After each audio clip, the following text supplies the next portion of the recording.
Hello. No picture. Hello.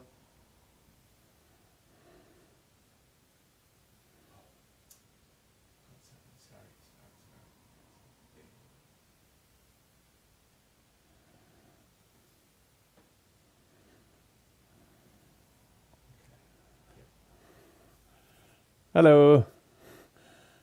Hope you can illusorily see, illusorily hear.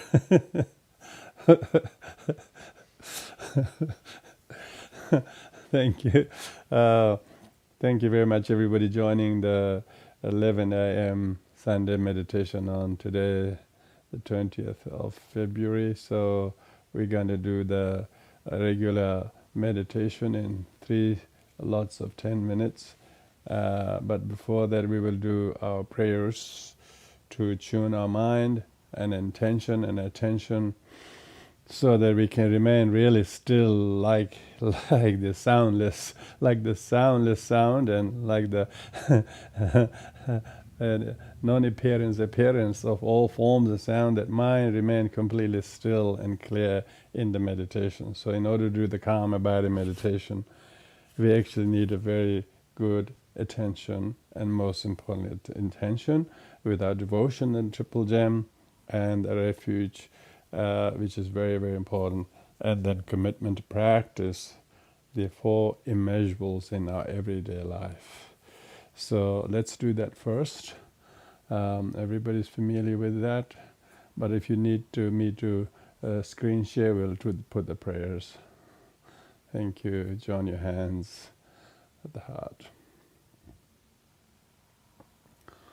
Oyenda Buddha Dharma Sangha Ajare Fyata Ladama Bhavacha Ajevandala Ashare Padavadruve Endabo Dharma Sangha Ajare Fyata Ladama Bhavacha Ajevandala Ashare Padavadruve Endabo Dharma Sangha Ajare Fyata Ladama Bhavacha Ajevandala Ashare Padavadruve. May all beings have happiness and cause of happiness. May they be free from suffering and the cause of suffering. May they know apart from the happiness that know no suffering. May they dwell in equanimity, free from attachment of earth and those near and far. May all beings have happiness and cause of happiness. May they be free from suffering and the cause of suffering. May they know apart from the happiness that knows no suffering. May they dwell in equanimity, free from attachment of earth and those near and far. May all beings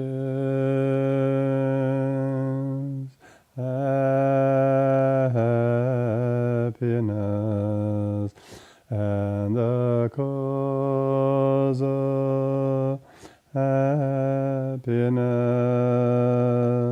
May they be free from suffering, and the cause of suffering. May they never part from the happiness that knows no suffering. May they dwell equanimity, free from attachment and aversion to those near and far.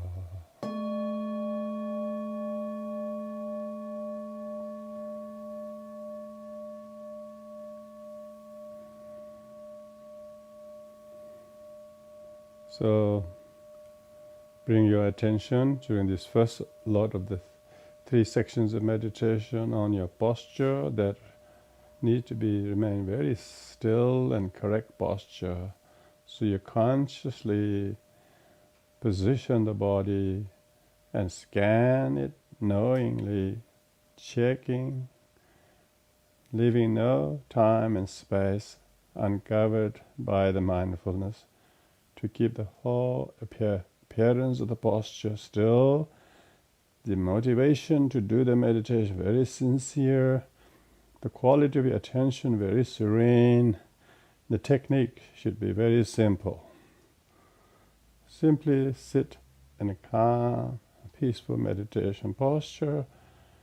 Make a reasonable pace in which you scan the posture. After a number of rounds, you take a mini break. And then again, reinforce your stability and calmness and clarity to stay still in scanning the mindfulness of sitting in a correct posture, allowing all the qualities related with the 4 elements and 4 S's are coherently synchronized without any sign of forgetting to do those, without being lazy or dull or distracted or doubtful or minus all of that. Stay very alert and calm and serene in relishing the peace and tranquilly abiding meditation on the correct posture.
maintaining and keeping your posture as the base.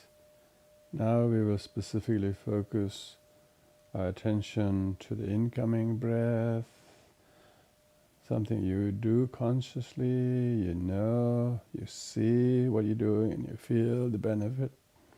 Likewise, you permeate the oxygen in the lungs consciously, know what to do and how, see that good effect and feel the benefit. And then mindfully exhale, consciously knowing what to let go, such as fear and anxiety and sadness. And one out breath, see it leave with the carbon and feel it leave. And then mentally keep a count, do the forward counting at the end of each exhalation. So unless you are interrupted, you stay in doing each round much more better and quality of precision and timing and clarity and your concentration.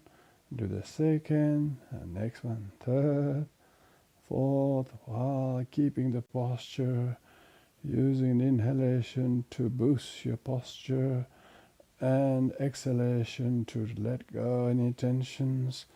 Thus use the mindfulness qualifier around breathing, forward counting, as high a number you can reach to register your endurance to abide in this one pointed counting of rounds of breath without laziness, forgetting to do this, without forgetting to know this, without forgetting to see what you're doing, without forgetting to feel what you're doing, and without forgetting to the count in correct order. With this, your concentration, your mindfulness, your introspection, all should come together to register a very tranquilizing effect to your mind, body, and therefore in the qualified round of breath.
During this last lot of meditation, we try to sharpen our attention to the very technique of following the rounds of breath, but you try to super qualify it, your mindfulness, where you inhale consciously, where you see what you feel, try to increase the resolution of your concentration.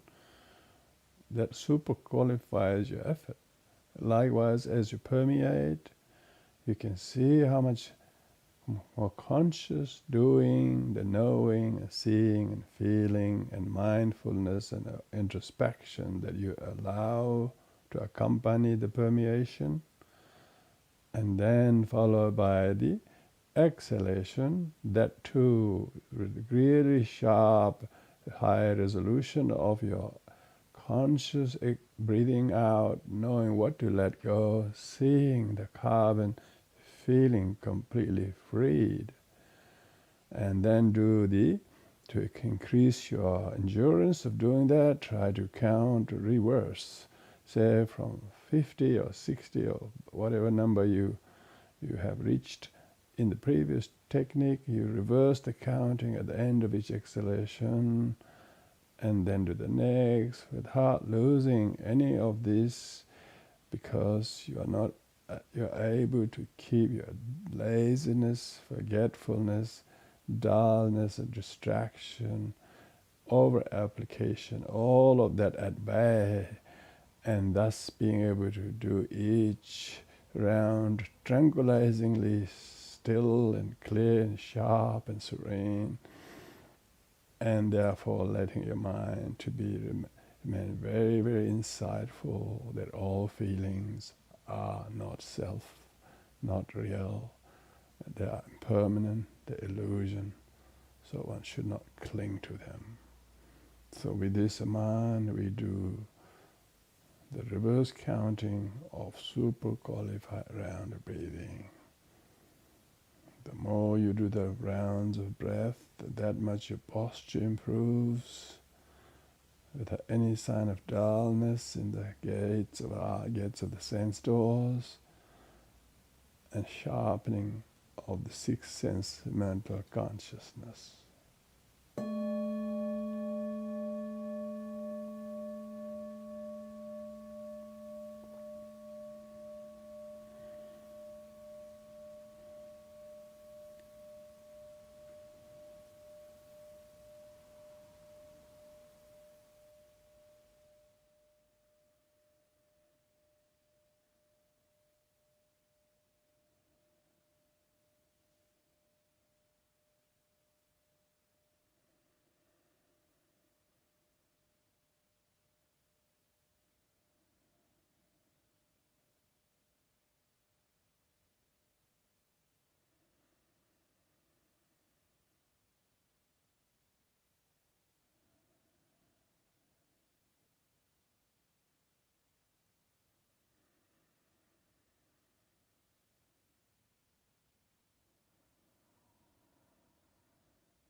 Hello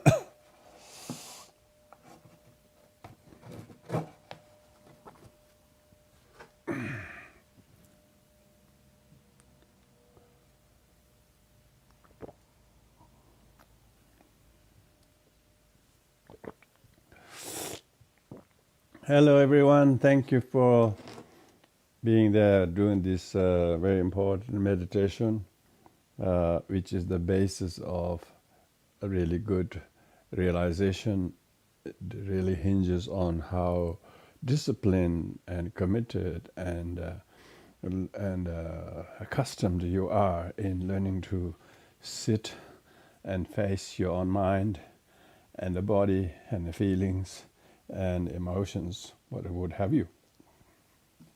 So today I'm going to topic of my talk is art of fearlessness. So this topic assumes as there is a way to be free from fear, and you have to be very good at it, and there's no doubt about that, because the world is full of people and sentient beings who are always fearful, and rightly so. Their life itself is in a constant threat by their actual transient nature of their body and all the things.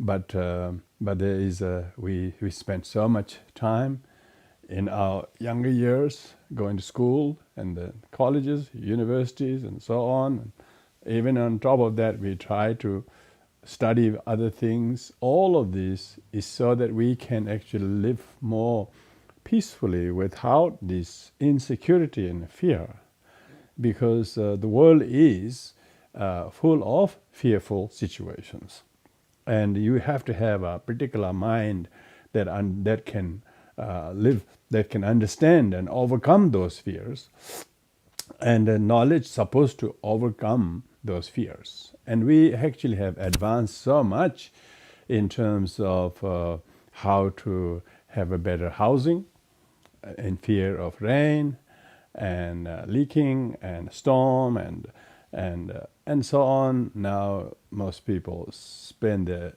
life earning to get a house so they have no fear of not having shelter. And in Australia, they call it having a home is a dream. Owning a home is a dream. Most of the time, even if they are renting a home, they are often not able to pay the rent or pay the mortgage. They're constantly fearful of lagging behind, not being able to pay the regular weekly or monthly installment. And so even though people live in very, very good buildings, their mind is not as strong as those buildings. But people who live in those thatch roof places in Indonesia, in those small in a fishing villages, I don't think they have the same fear of the mortgage, same fear of the bank, or like that. They probably have some more basic fears of not catching fish, or not catching enough fish on the day, or something like that. So the fear is a constant reality of life. It's not something you can avoid. So therefore, this topic is very almost beyond the scope, beyond the scope. Unless you unless you wanted to learn the art, art of becoming fearlessness. It's just like you're wanting to do art, You have first learned to get a canvas and then have a pencil, and then how quickly you can become an artist of the mountains or botany or plants or birds or nature or portrait of people or oil painting or whatever you do. It takes so many years to develop and learn the art art of becoming a good painter or good portrait artist, or good natural artist, or good botany. I know someone. He's been whole life has been painting plants and flowers and botanist. He paints always flowers. It is whole life to become that. So therefore, to become, have the art of fearlessness even is the aim of Buddhism. It is said that once you become Buddha, you attain art of fearlessness. Art of fearlessness. So Buddha has many, many qualities. He has what you call 10 powers for fearlessness, and 112 great physical qualities, 60 verbal qualities, and so on. Some of the distinctive features is overcoming the fear, meaning the overcoming the 4 demons, 4 maras, 4 maras. So maras refers to wrong views, really. Maras are not some kind of demons or devils out there, but rather ones on wrong views. For instance, there is a lovely couple of verse prayer one 15th century Tibetan monk wrote, and I'm going to use this as a basis to build this talk. He says, "It is good if this illusory body suffers sickness, for it will exhaust past negative deeds. All dharmic conducts are precisely to purify these obscurations." So one who thinks that if you like, we have a fearful of getting sick, fearful of contracting the COVID-19, and fearful of getting, losing the job, or fearful of whatever insecurity we feel. So here he says that to overcome that fear, one has to think it is good that I got sick, because that's exactly what the body is by nature will collapse into. It inevitably body will. That's the inevitable nature of the. So no point fearing the body will not get sick. No point fearing the body will die, because they will. So therefore, art of fearlessness of not getting sick, not dying, is an enlightened mind. It's only an enlightened mind can think and entertain that art of fearlessness of sickness. Not because art of fearlessness of sick is not because you won't get, you will, because you have the art of fearlessness of sickness doesn't mean you won't get sick, but you have the amazing humility to embrace it.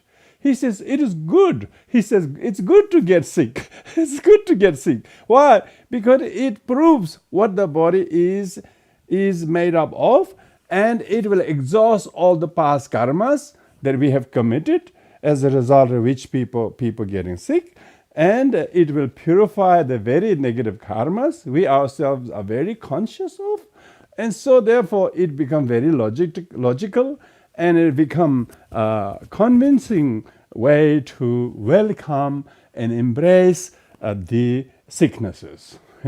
If you have the art of fearlessness of sicknesses, now most people are wish if they can have an art of fearlessness of sickness, so they don't have to get sickness at all. No. They actually can't. They are so disappointed, but sickness are not coming as frequently as they would like to. And when they come, they welcome them and ask them to sweep the negative karma from killing, from hurting other living beings, because these are all causes, direct cause of illness are these things, One's past conduct of hurting, injuring, harming insects, other small living beings, and killing animals, eating their meat. All of these things are indirect causes of the illnesses, and we only will experience the illnesses if the cause has been consummated before. So therefore, you can't practice too much health practices to avoid illnesses. Eventually, everybody will die, even if they enjoy good health throughout the life, but still they could not overcome the fear of death to the extent of not dying. They will still die, so they will still have to die, because the death is not caused by sickness, but caused by birth. so you can't avoid avoid illnesses and then, oh, I have no illness so I won't die. No, the cause of death is not illness and aging. Cause of death is birth. So therefore it's too late to fear death. You can't fear death because you have already got your neck into the gallows. You're already into the gallows and you say, I wouldn't die. Yeah, you're already condemned to die because you were born, not because you can avoid getting sick. So that's why this Tibetan teacher Tokme, if he says, it is good if this illusory body suffers sicknesses, for it will exhaust past karmic deeds that I myself have committed, and it will, by embracing that way, it become dharmic conduct, and it will purify the very karma that I have accumulated in the past. So in the future, when there are illnesses that you have, then you do not complain, you wouldn't nag, you wouldn't get worried that your saving will be depleted, because you will be. Even if your saving is increasing, you still wouldn't outlive your savings. Your saving will outlive you. So it's so senseless, isn't it? We want our savings to be undepleted so that there's a mountain of saving when we die. So it's completely ludicrous, pointless. Maybe you wanted to give it to your youngsters or children or something like that. Even that might become cause of discord. Yeah.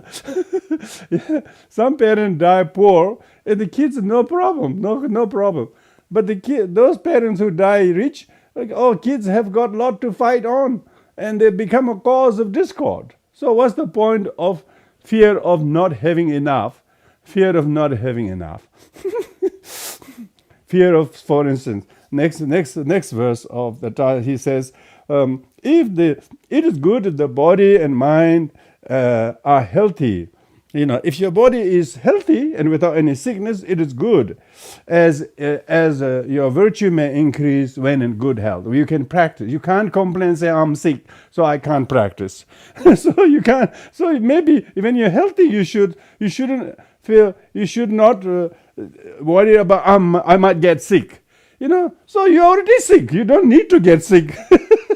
The fear of getting sick when you're healthy is worse than the actual sickness itself.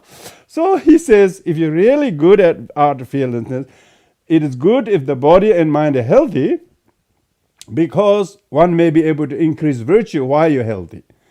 Employing your body, speech, and mind in virtue is to make meaningful use of the mind and body. But no, people don't. When they're healthy, you know what they do? They create all the negative karmas. So what's the point of having healthy bodies? So that you can do bad things? All the bad things are done when you're healthy, So we should hope that we are sick all the time, so that at least we couldn't do any bad things. So that's why the art of fearlessness, of not doing harmful things, is to have a lot of illness. He is bound on a wheelchair. He couldn't do any harm. So therefore, what's wrong being so sick? It is firstly purify your karma of the past. Secondly, it prevents you from doing any negative karma in the future. And so why we have to have such a aversion and denial of sicknesses when it is doing all the things we ourselves even can't do? So therefore, do not even waste any minute try to fearing sicknesses. Fearing. Now next verse is about wealth. He says, it is good if one lacks material wealth. So it means it is good if you're poor. For one will be free of being busy in guarding them day and night, and fear of losing them, and fear of cheated by your relatives. So all the conflicts and strife and resentment certainly comes from clinging and attachment to material possession. So you have to develop the art of not clinging to the material possession, and you will have less fear. Why? You're not clinging to them. So if you lack things that you need, you should not fear that you might not get them. You should hope that you remain poor, because then you're if you're relatively poor, then you don't have to spend time guarding, protecting, worrying, fearful of their value dropping and all of that. So that's why to develop the art of fearlessness with regard to the loss of material possession, even the material possession that you have are not yours. They have come from others. Your body has come from your parents. Your education has come from the institution. Your skill has come from your experience. All the things that you have are better used when it is used, not when you kept. So that's why the fear of losing material possessions is unwarranted, because you will. You will. Those people who said they have lost in share market, those who did in share market. You go to the fisherman, ask him, did you lose any money in the share market? He says, what are you talking about? He doesn't know how to lose money, because he doesn't have. He just have to go and catch fish and eat. That's all he's do. He doesn't lose any money in the share because he doesn't have. So when you have less money, you have less fear of losing, of guarding, of protecting, of and so on. So that's why in Buddhism, the renunciation, non-clinging to material possessions, is the art of fearlessness. That is the monastics, the reclusive practitioners renounce the material possessions. We think gaining lots of material possession is successful. For the monastic, that's a failure of life. You waste your all time, gathering all this ephemeral possession that costs your blood and sweat and tear and bring little amount of happiness, become cause of discord, jealousy, fighting, strife. And so therefore he says, it is good if you are destitute, if you are poor. Particularly in this country, the poor people get better treated in this country. Poor people get a welfare payment. Poor people doesn't have to go to work, and they have a welfare payment. Their medicine costs only $6, I'm told. Others paying $46, and he's paying only $6. I mean, see, you have to realize your prayers to be poor. If you're poor, there is nobody going to tax you. There's no competitor brothers. No relatives will haunt you, and you will not need to. You won't have sleepless night. You won't have to chase after them. You don't have to guard them. You don't have to have your fingers covered in calluses, working so hard. You don't have to do any of those, because you have learned the art of fearlessness of being poor. And then he says, it is good if one does own material possessions, for they would have resulted from collection of past generosity. All temporal and ultimate benefit and happiness are definite fruits of past merits. So if you just have some things that others don't have, you are really relatively comfortable. He says, then instead of thinking I will lose them, instead of fearing that I will lose them, no, you should live the art of fearlessness of losing. Give them, share them, and use and put in good use. So instead of your wealth becoming a burden and a cause of discord, but use them. Give it to people who don't have. Empower others to enable to do the things they wouldn't do because they lack so much.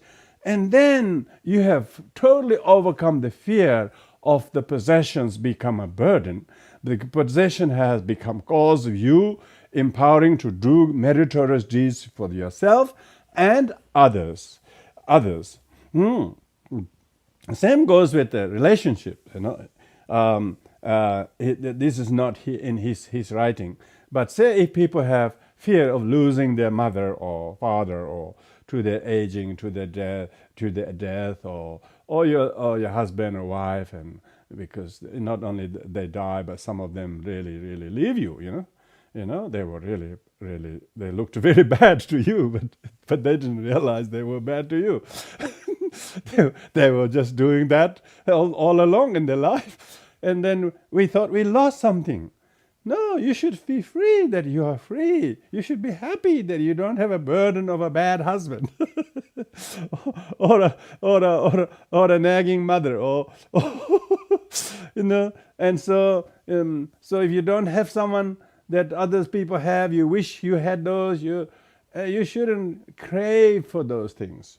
You, instead of saying I have nobody and feeling lonely, you should practice the art of fearlessness, of not having people nagging at you, giving order to do this in the Thursday, that in the morning, that in the afternoon. Did you do that? Did you lock the car? Did you?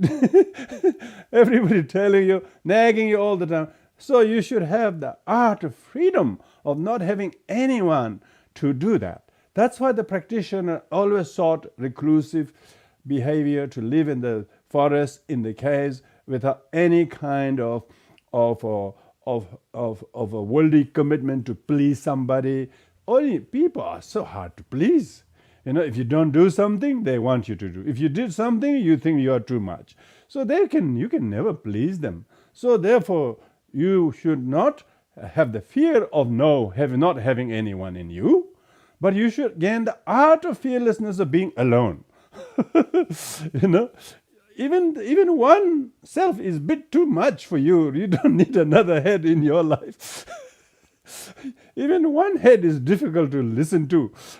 That is bad enough, isn't it? Don't you think? You can't try to please another head. It's very difficult. So gain the art of fearlessness, of fearlessness of being alone. Doesn't mean you can't have friendship. Doesn't mean you can't have good relationship with other people. But you don't have to have the fear of losing, controlling, and fear of them controlling you. You're not. You just do being fair to each other, do whatever you can, but don't have the sense of bondage. Most of relationship in the modern world is like you are tied, like two oxes to plow together with the same yoke. I mean, that's really sorry about the image. That looks awful, doesn't it? Yeah, most people in relationship are like the two oxes are tied together. And they're tied on one yoke, and one pulls the other, another pulls another want to go fast, other doesn't want to go. Oh, wish you'd never are yoked together at all. So that's why the art of fearlessness is aloneness. Very good. Aloneness doesn't mean you have no commitment to a brother, doesn't mean you don't have a husband or wife, but you still have a very healthy relationship. Both are quite complete individuals. Unfortunately, you don't find another one who actually is just as fearless as you, not attached as you. So therefore, so you have to learn to develop the art of aloneness and not fearing aloneness. But if you need to do something with other people, for people, if you need other people to do, you will find somebody, if you deserve it. Yeah. Even if you have 4 brothers, if you have a lovely husband or wife, but if you don't deserve it, they will start to reduce the things they used to do. Slowly they do. Slowly they reduce all the things they do, and they start resenting all the things they did to you. And that become cause of strife. So your life is never free of fear and anxiety and resentment and guilt and blaming. It's just awful. That's why the art of fearlessness is art of renunciation. Renunciation doesn't mean lack of commitment. We have commitment to practice loving kindness. But loving kindness confusing with attachment, control, subordination. So that's an art of not being we do not do subordination of other people. But we will spend a lot of time, like the Shakyamuni Buddha as a prince, he pretended that he was, for the first 29 years, he was completely subordinated by his father, his wife, his royal life, and all of that. And he had enough of this yoke. He just bolted and he threw the yoke one night and he took off. Yeah, everybody will suffer some duration of that you are dependent on someone or dependent to somebody, or you have dependent people in your life and so on and so forth. It doesn't mean we still have lots of commitment to sentient beings. Our bodhisattva vow require us to not give up on any sentient being, but that doesn't mean we should always worried about fearful of not making someone happy and not being perfect. You will prove to be imperfect many times. So you should not expect you to be perfect scorer. Every time you score 10 out of 10, you would not do it. And if you have scored particularly 10 out of 10 3 times, probably next 7 times you will fail miserably. You don't even have to fear that. That's a natural outcome of things because you attach to your perfectness. Perfection is not recommended in Buddhism unless you're perfectly enlightened one. Some Buddha. And perfectly enlightened one is very, very rare, and there are none in Australia. I don't think there's anyone in the whole world, Because if there is, then I will be telling a lie according to Buddhist scriptures, because they say Buddha is so rare. There's only one Buddha that appears in the whole eon, that's Shakyamuni Buddha. It doesn't mean, however, by the way, don't be so negative. I'm not meant to be so. That doesn't mean we cannot become arhats or bodhisattvas, or these are sort of inferior enlightened ones and middling enlightened one. But fully enlightened one, Samyak Sambuddha, perfectly enlightened one, is only Shakyamuni Buddha. Okay? Even these great luminaries of India, Asanga and Nagarjuna and Shariputra and Moggallanaputra and Upali and Mahakashapa and then the great masters in Chinese Zen Buddhism, Bodhidharma and Padmasambhava. These are all still not perfectly enlightened one.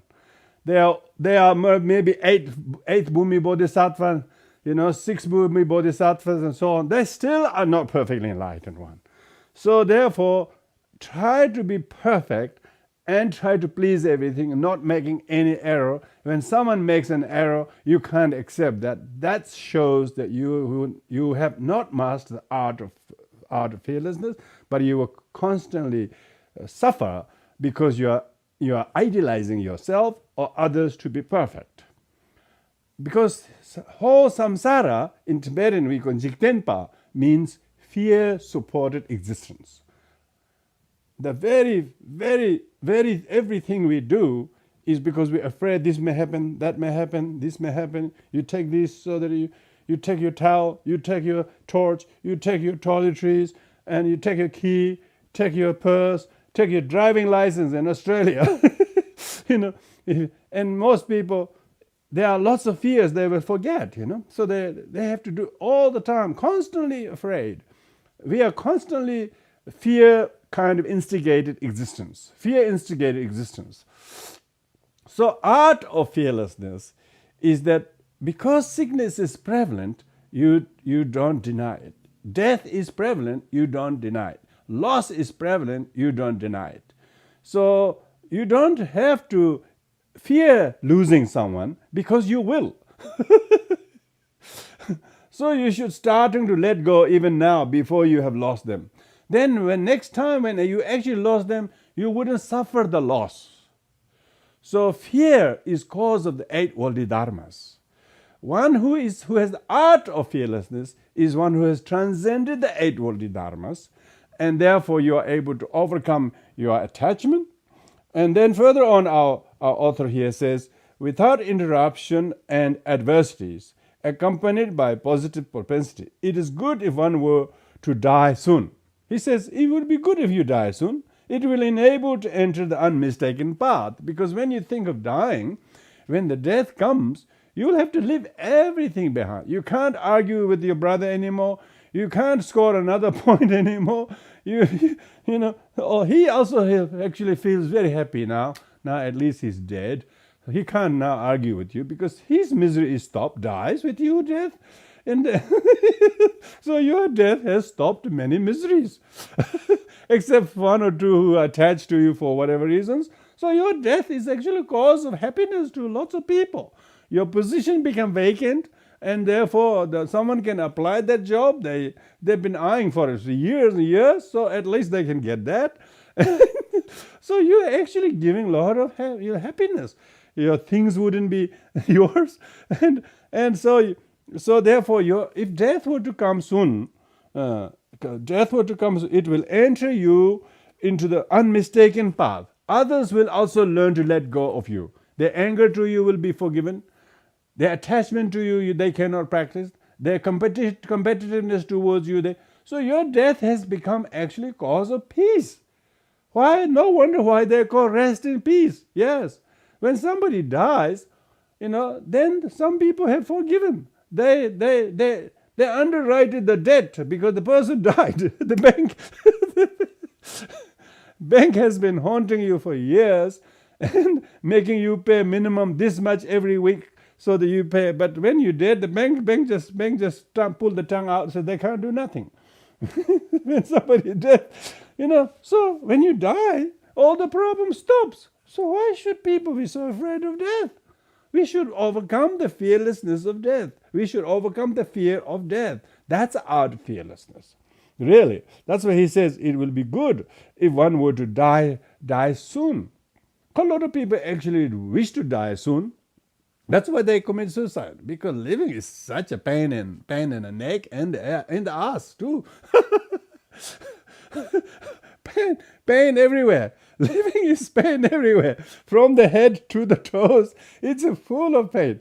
But when you die, it's death of all living, death of all the pains. So why should we fear death?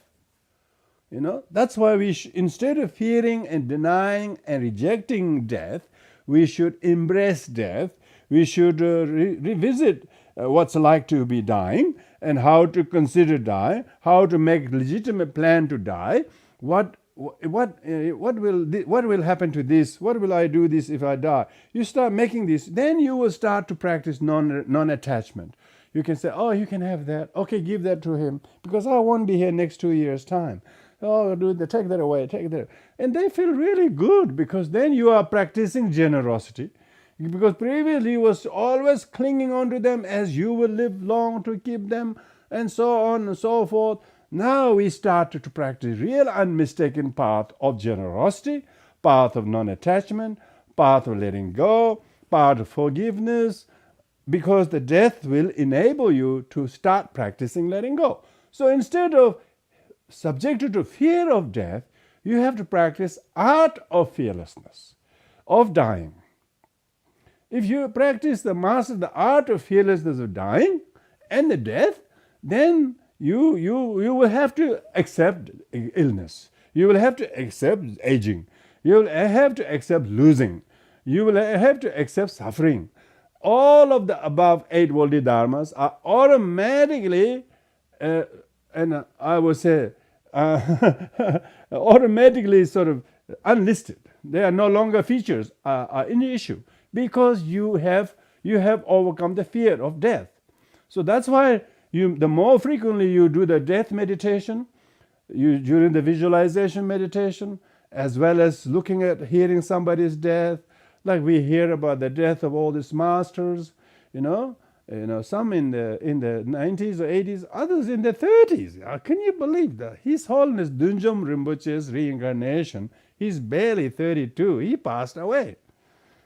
What the hell was he reborn for? Type of thing, Previous Dunjom Rinpoche at least lived in his 80s, and then his reincarnation lived only 30, So you can see that death is a constant thing. It's not that someone has a choice or power to live long. They don't.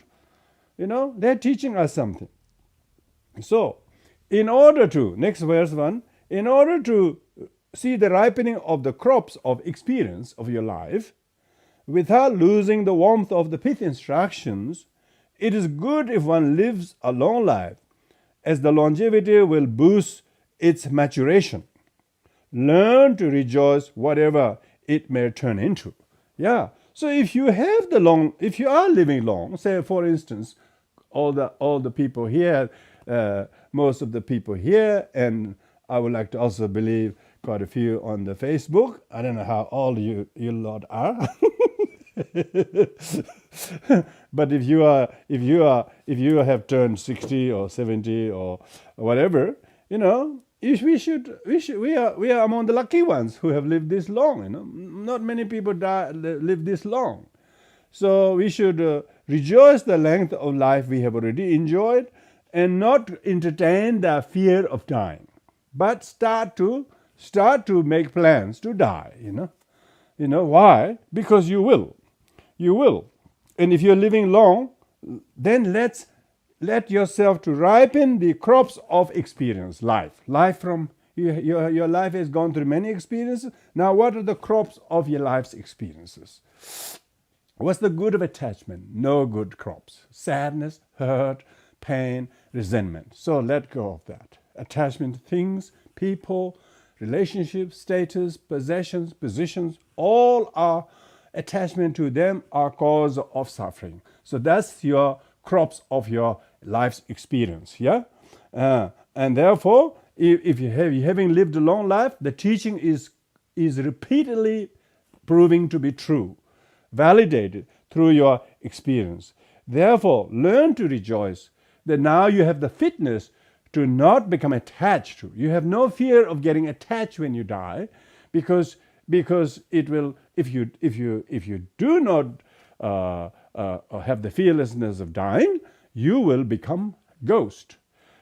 You are already regarded as a ghost by some people in their life. They really think you are a bit of a ghost in their life. You wish the ghost disappeared, but some of them don't die. Those ghosts don't die. They come back as a ghost in the same house, in their walls, in the broom cupboard.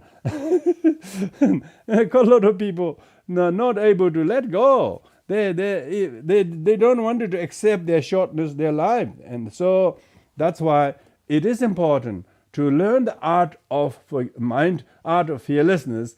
Is learning to accept the inevitable. And so therefore it's very important to assess your life, like you need to appraise your life, and I'm this much, I have this many years of experience, I've done that, now I want to really start living by not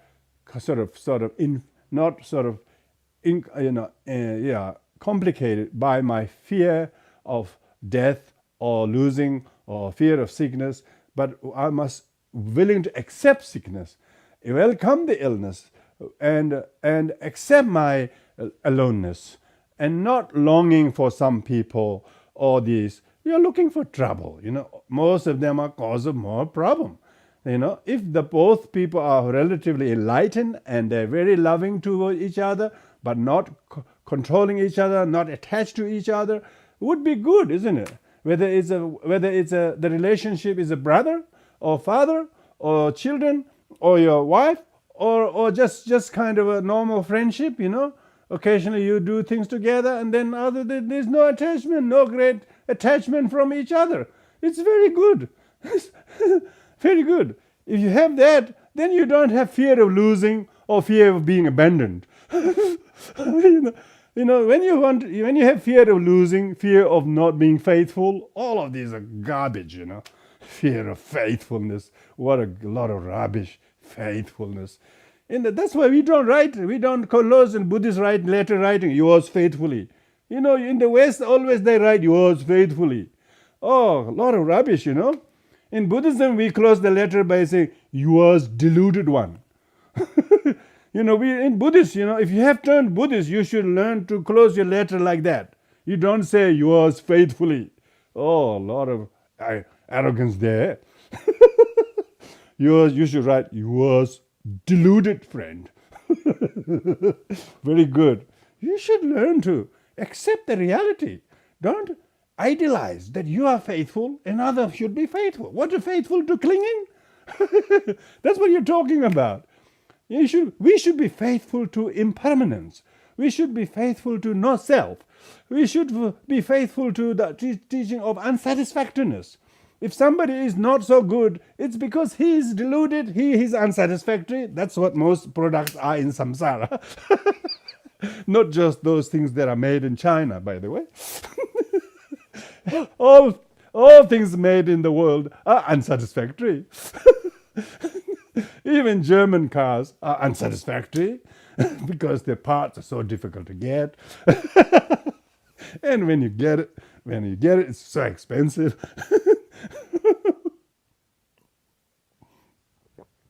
So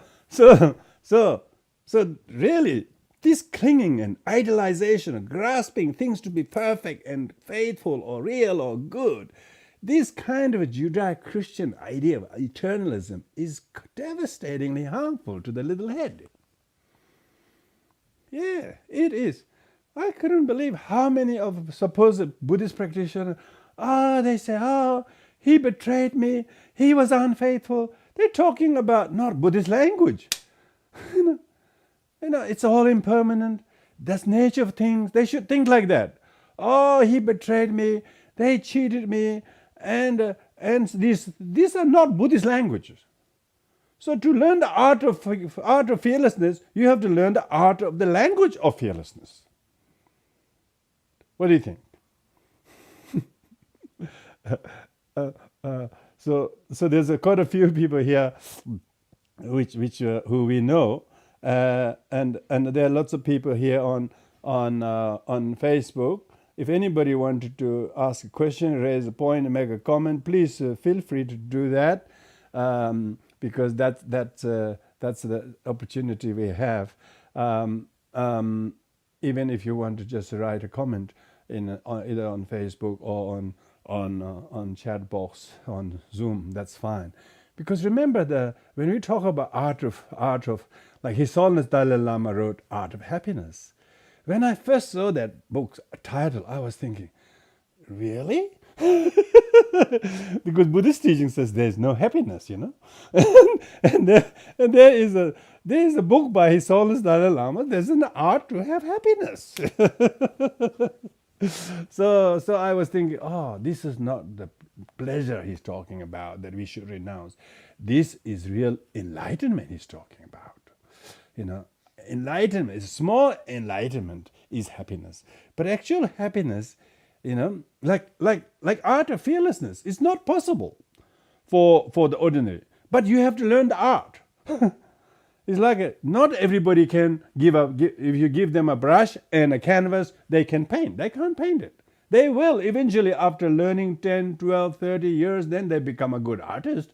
Likewise, you have to become artist of your thought, emotions, and then develop this art of fearlessness. And of course, therefore, you have art of happiness. You will then have happiness because you are not going to. You have happiness even having lots of sufferings. Even lots of sufferings, you say, life is full of suffering, but you're still happy that you're juggling them well. You're juggling. You know how to not whip the sufferings. You have learned to not whip the sufferings. So therefore, it's a nice happiness because now you are not exacerbating the sufferings as you previously used to do. Now you are able to uncause, you are able to mute the sufferings. You are able to reduce the volume of your sufferings. That's the happiness. That's the art of happiness, isn't it? So you cannot uncause the cause totally, but you can actually reduce these things. So there's a lot of points there relevant to each of your life situation, because a lot of people in recent years are so fearful of insecurity. This is not new, really.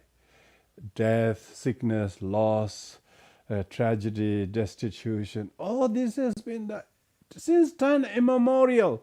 There are more millionaires than now these days than say 30 years ago in India or Australia or China or whatever. But this has never increased the fear. This has never decreased the fear. This has only increased the fear. More than millionaires of fearful. That many millions of fears has increased, because the fears are all product of clinging, and any sense of false security in possessions, in positions, in gaining, in victory, in health, in relationship, all those things that meet must part, all things that are built must collapse, yeah? All that things that are accumulated will be exhausted, all that are born will die. So these are four certainties. And when you totally digest these, then even if somebody did a terrible thing to you, you will not be mourning and groaning what they did to you, because that's the nature of existence. That's the nature of things. So you have the art of fearlessness of resentment to you. You will not resent them for what they did. Why? You have the art of fearlessness of not harming yourself more than they did by your resentment. Most people are more harmed by the resentment than what somebody did. And they don't know how to fear that. But one who knows to practice the fearlessness is, at least I wouldn't resent. Never mind what he did, I wouldn't resent. Instead, I'll forgive. If you forgive, that's art of fearlessness, of resentment. You wouldn't resent tomorrow. You will feel, I have this art of how to not resent the person. Why? Because it is cause of death while alive. So you may fear death, but what's the point of being alive in a dead body? A living body when the mind is dead. There's lots of bodies alive, but the mind is dead. Zombies, all the zombies in the streets, all these zombies. There's no spirit of real art of living. They don't have that. They're still bickering, and they're still vengeful and have the vendetta of what he did, what she did. All these PSDD problems are a lack of art of fearlessness. So instead of blaming what somebody did to you, you are fearful that you will resent tomorrow and day after, year after, and so on. And one who prevents that fear from occurring in the future by accepting that as karma, causes as a condition, and letting go of the person, completely overcomes the fear. You probably will get well. Even some sicknesses will be cured by that art of fearlessness. All sufferings and sickness are made worse by your attachment, clinging, and resentment. So art of fearlessness is practicing kindness. Those towards whom we have anger, resentment, blaming, and practicing kindness towards yourself, and kindness, self-kindness, And we may fear that we may make things worse. And that is true. We have been doing that. Now we have the wisdom of Dharma not to do that. Thank you, all deluded ones. Sorry about that. That's because I'm one, so it's nothing wrong to project one out there. But I know you are very kind to me, so thank you for listening to me. and let's conclude this session with the dedication merits, and remember some of these points. I'm sure you will start learning to brush. Draw some paintings on that empty canvas. Then you say, I painted this. Then later on you realize you could paint. You could paint. So bringing the canvas and the brush is good. So maybe there's some ink there too. Thank you. Okay, let me look in the chat box. There's a few questions. Okay.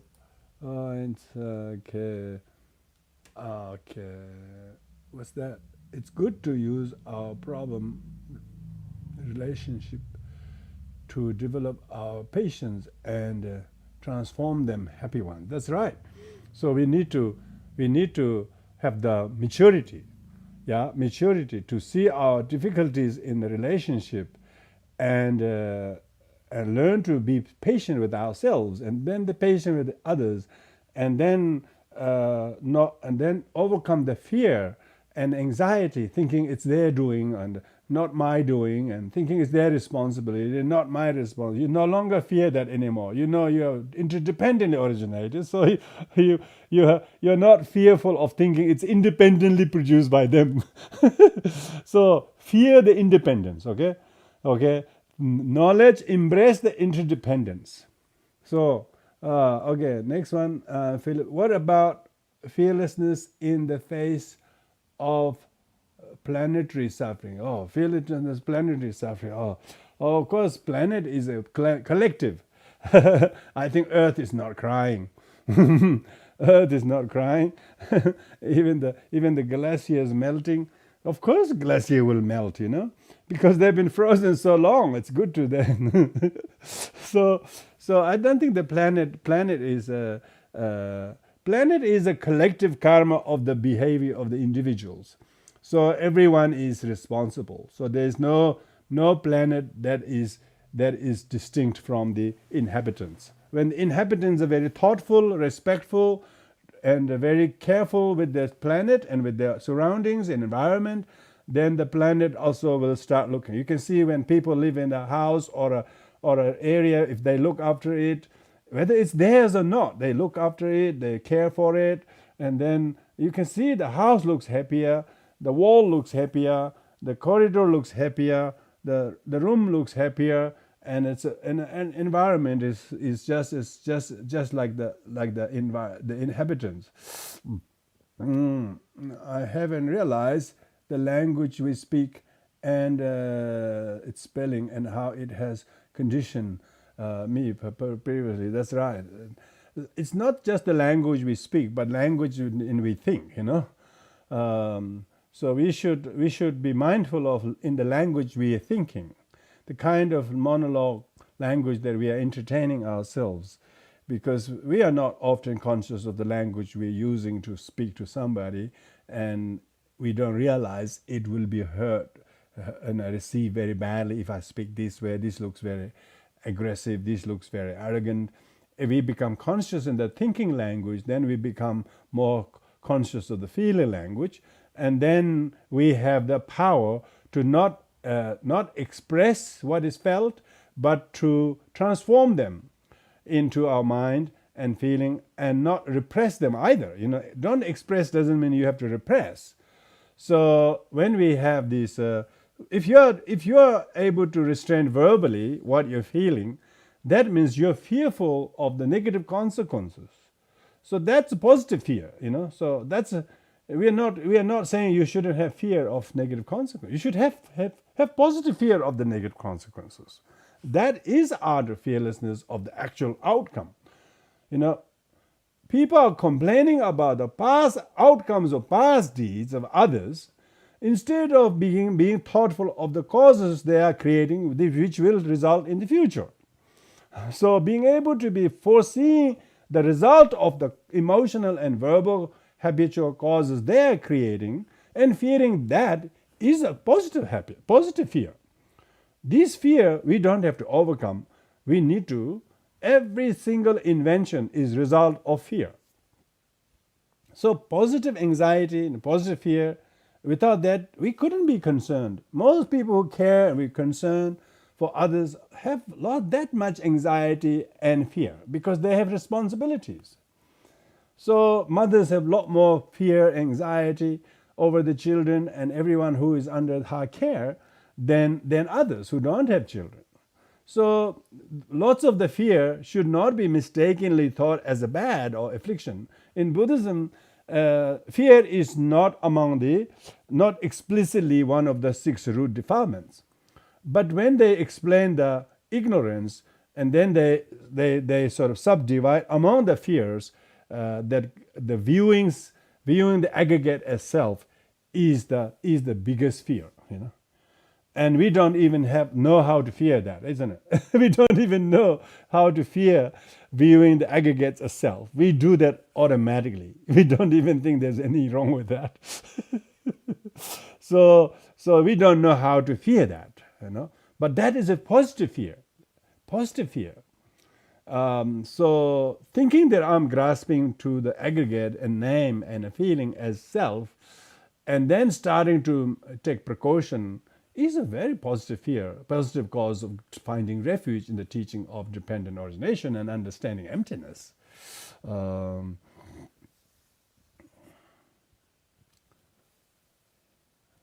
okay, thank you. That will do. Thank you, everybody. I think we do the dedication merits, even though we are deluded, but we are trying our best. So there's a small merit, small merit in this ability to join our hands together in the triple gem, and then dedicate the merits so that our delusion and our deluded fear become cause of developing art of fearlessness. So we will share the screen with the prayers of the dedication merits. Thank you, everybody.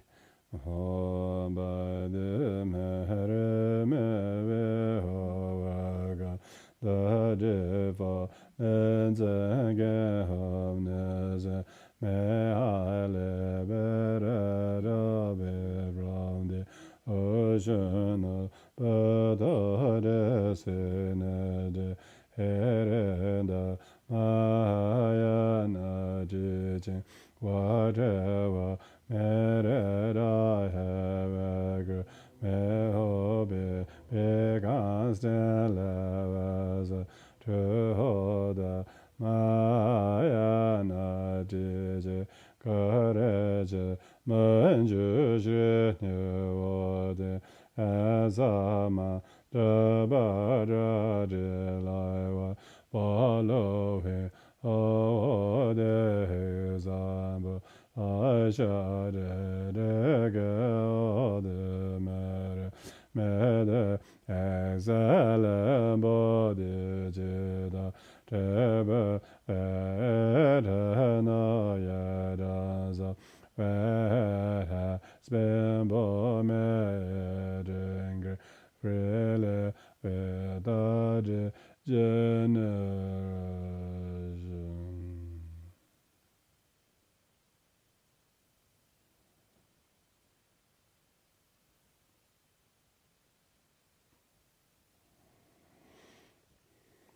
Thank you, everyone.